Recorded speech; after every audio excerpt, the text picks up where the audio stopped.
Hello, everybody, and thanks for watching. My name is Shaggy, the opinionated hippie from a Days in Austin, Texas, wherever you are. We have round one, part one of the 2022 Zappa March Madness, the albums. I have been collecting votes and tallying votes for the past 48 hours. We have reached a point where 26 albums received more than one vote, and then a bunch of other albums received one vote, but not 64 different albums. So it's a field of 32. The 26 were ranked and seeded according to the number of votes they got. So the number one overall seed is Hot Rats. But we're going to break it up into four brackets. So there will be a number one seed in each bracket. So it'll be a 1 through 8, 2 through 7. This is the first of four in the round of 32. Though after we reached, anytime there was a tie in the initial 26, I used my ranking to determine which one was higher, and then of all the remaining votes, I took the ones that were highest on my own personal ranking list and put them in here just because that's what I think are better albums. So anyways, I'm going to tell you the four battles that we have. I'm going to advocate for each and every album, and then you remember the four you want to vote for and put it in your comments. You have until Tuesday, approximately 7 p.m. in the evening before this round is over. So here we go. This is the round that features the number one Roxy and Elsewhere. This was the fourth number one seed, so fourth overall. Versus number 8 seed, You Can't Do That on Stage Anymore, Volume 1. Number 2 seed, Uncle Meat versus 7 seed, Road Tapes, Venue 2. Number 3 seed, The Grand Wazoo versus number 6 seed, A Token of His Extreme, and the number 4 seed, Lumpy Gravy versus the number 5 seed, You Can't Do That on Stage Anymore, Volume 2, Helsinki. And this chair swivels, so I got to make sure I don't do that during this. So anyways, let's get to each of the battles. And first up, we're going to go with the one that should be the easiest, 1 to 8. Right. So this battle is number 1, Roxy and Elsewhere versus number 8, You Can't Do That on Stage Anymore, Volume 1. And this very likely will be an upset. Stage 1 is like an almost perfect album. I mean, I can't believe it is all the way down. It's seated at number 8. It's got a full 20-minute Don't Eat the Yellow Snow from the 79 band with some of the best audience participation ever, plus the Rollo ending with lyrics. It's got an amazing I'm the Slime Big Swifty from the 73 band. It's got an instrumental Mammy anthem with a guitar solo that had never been released before. We only had the version on that album that has vocals. We got a Once Upon a Time Sofa, which had never been released. The second side of that has an absolutely phenomenal Zombie Wolf that is ridiculous. Has one of Frank's all-time greatest guitar solos in The Torture Never Stops, like a 15, almost 16-minute version of that song. The guitar solo is simply massive. This is probably the most balanced of all the stages in that you jump from like Flo and Eddie to 82 to 79, back to the 60s, back to 73. I mean, it is all over the place in the best way possible. An absolutely ridiculous release, and it probably will win this battle. However, it might not win this battle because we're going against Roxy and Elsewhere, which is probably one of the most beloved albums Frank has ever put out. A phenomenal band. You got two amazing drummers with Chester Thompson and Ralph Humphrey on drums. You got Fowler on trombone. You got Ruth Underwood. Brock is at his best at this point. George Duke. They're filming the show, so the atmosphere is festive.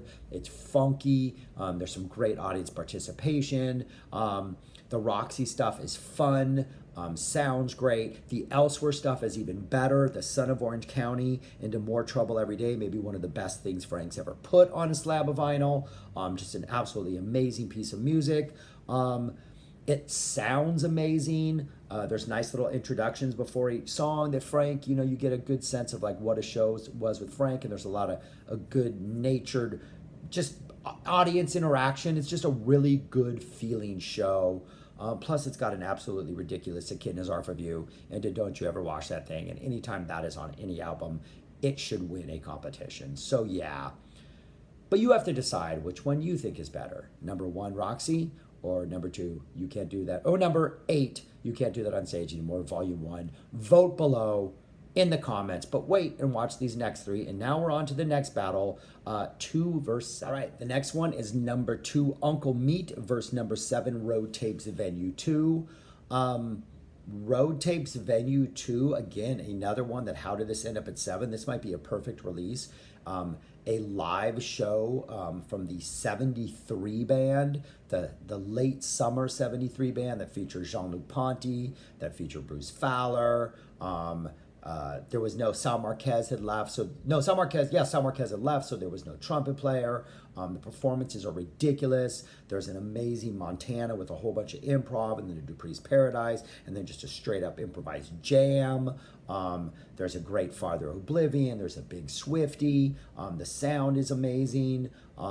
This band is just strutting its stuff. It's technically a couple different shows compiled to feel like one show, but you get like the feeling of an entire show with all the hits because they've taken the bits and pieces from both the shows. It's an almost perfect release. I really feel sorry for whoever's going against it, which is number 2, Uncle Meat, which in my opinion is the greatest album Frank Zappa ever made and should win this entire contest. It has a little bit of everything.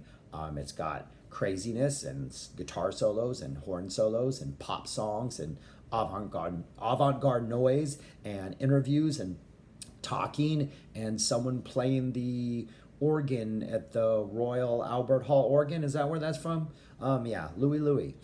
So anyways, yeah, it's a perfect release and like nothing should beat it. So it will probably win this, even though number 7 is really good. But yeah, number 2 through number 7. Number 2 versus 7. Remember which one you want. It's weird doing this in a motel room. But anyways, yeah, remember which one you want and vote. But we got 2 more. Now on to 3 versus number 6. 3, number 3, The Grand Wazoo versus number 6, A Token of His Extreme.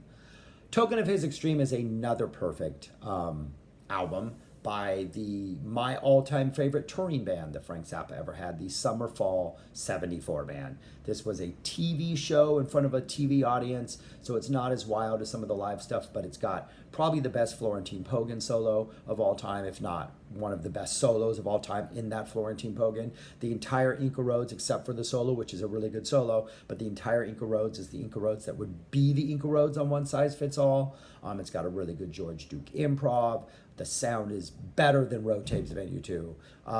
It is just perfect sound. The dog meat in the beginning is just amazing. It's got a good Pygmy Twilight. It's got a good room service. Like, this is a single CD of like almost perfection. I feel really sorry also for who's going against this, which is number 3, The Grand Wazoo, which is also one of Frank's most perfect albums. 5 songs, about a minute of vocals, excellent solos, just weird little avant-garde stuff, and Calvin and His Next 2 Hitchhikers, just a straight up just 12 minutes of perfect jazz, swing, boogie, shuffle, whatever Grand Wazoo is, just amazing.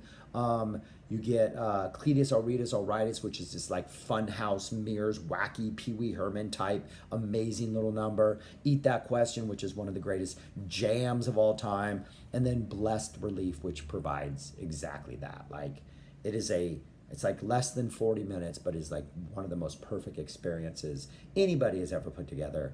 And I don't see how it would ever lose in a battle against any other album, because it provides blessed relief by the end of that. So you decide, The Grand Wazoo or A Token. Put your vote in the comments below. And we got one last final battle. Number 4, Lumpy Gravy versus number 5, You Can't Do That on Stage Anymore, Volume 2.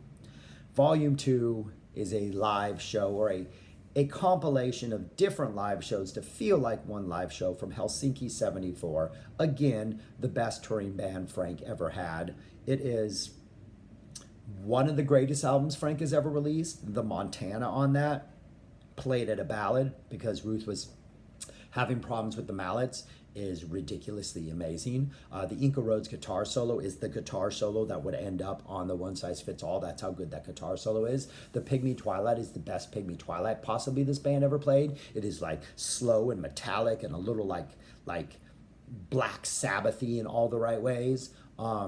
Just everything about this band is confident. They're cocky. They're playing this stuff amazingly well. Yeah, it's got an approximate on it. It's got a New Praise Paradise. It's got that ridiculous Echidnas Are For You. Don't you ever watch that thing? It's got the fast version of Village of the Sun. It's got another amazing Redunzo solo. Yeah, this is almost a perfect album.